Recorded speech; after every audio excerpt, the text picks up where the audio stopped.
ጩኸትም አያቆመንም፣ ክብርም አያዘናጋንም። መልካም ጅማሮ ጀምረናል። ማንም ቢያምንም ባያምንም አስደናቂ ጅማሮ ጀምረናል። ግን ጅማሮ ነው። ጅማሮ ምን ይፈልጋል?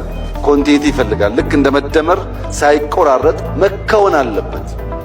ያንን ካደረግን ድፍን ኢትዮጵያ የውበት፣ የለውጥ፣ የዘመናዊነት ምሳሌ ተደርጋ መጠቀስ ትችላለች።